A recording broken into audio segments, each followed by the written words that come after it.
नमस्कार, PTC news देख रहे सभी दर्शकों का स्वागत। मैं हूं आपके साथ अतुल वर्मा, लेकर हाजिर हूं खास कार्यक्रम हरियाणा की बात। खबरों की शुरुआत करते हैं। आदमपुर उपचुनाव के लिए बीजेपी ने अपने उम्मीदवार का ऐलान कर दिया है। बीजेपी ने कुलदीप बिश्नोई के बेटे भव्य बिश्नोई को अपना उम्मीदवार बनाया है।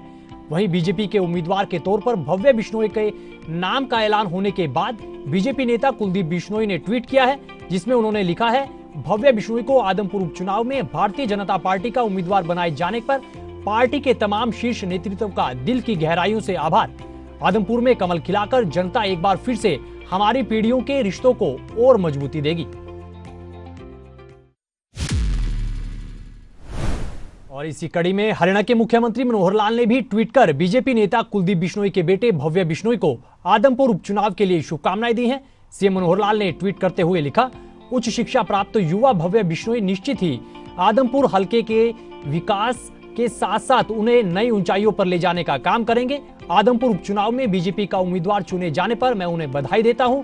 उनके परिवार ने कई दशकों से हरियाणा की सेवा की है और मुझे विश्वास है कि भव्य बिश्नोई भी उसी सेवा भाव से समाज की सेवा करने का काम करेंगे। इसके अलावा बीजेपी के प्रदेश प्रभारी विप्लव देव, बीजेपी के प्रदेश अध्यक्ष ओम प्रकाश धनखड़ समेत अन्य बीजेपी नेताओं ने भी भव्य बिश्नोई को आदमपुर उपचुनाव के लिए टिकट मिलने पर बधाई और शुभकामनाएं दी हैं।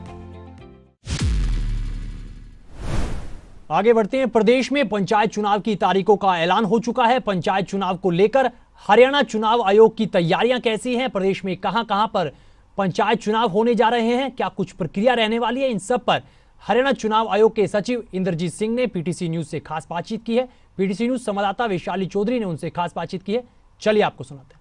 इस वक्त मेरे साथ है राज्य निर्वाचन आयोग के सचिव डॉक्टर इंद्रजीत सर। सबसे पहले तो ये बताइए कि हरियाणा में ये जो पंचायती चुनावों की घोषणा हुई है, कितने पदों पर है, इस बारे में थोड़ा सा विस्तार से हमारे दर्शकों को बताएं।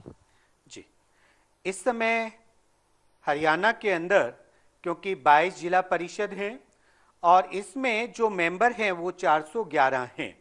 इसी तरीके से जो पंचायत समिति हैं, इसमें जो सदस्यों की संख्या है वो 3081 है। इसी तरीके से जो सरपंच हैं उनकी संख्या 6220 है और जो पंच हैं वो 61,993। और इस तरीके से अगर देखा जाए 71,705 पदों के लिए ये चुनाव होगा। तो मुझे ये बताइए कि इनका शेड्यूल जो प्रेस वार्ता हुई शुक्रवार को, उसमें राज्य चुनाव आयुक्त जो हैं धनपत जी, उन्होंने विस्तार से इस बारे में बात की, लेकिन चूंकि कई बार प्रेस वार्ता में पूरी बात क्लियर नहीं हो पाती है, तो हम आपसे जानना चाहेंगे शेड्यूल थोड़ा सा अगर आप हमें बताएं कि कैसे रहेगा। कल जो घोषणा हुई और इसके लिए तो आज यानी कि 8 अक्टूबर को ये नोटिफाई हो जाएगा सभी डिस्ट्रिक्ट में और 5 दिन ये नोटिफिकेशन के लिए होते हैं ताकि आम पब्लिक को सभी को पता चल जाए।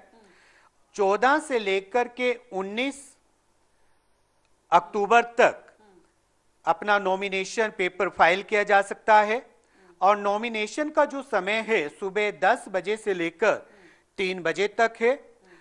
और जो नॉमिनेशन पेपर है हमारी वेबसाइट पर भी उपलब्ध है और जो हमारे जिला कार्यालय हैं, बीडीपी ऑफिस है, डीडीपी ऑफिस है, आरओ ऑफिस है, वहां पर फ्री ऑफ कॉस्ट जो नॉमिनेशन पेपर है वह भी उपलब्ध होगा।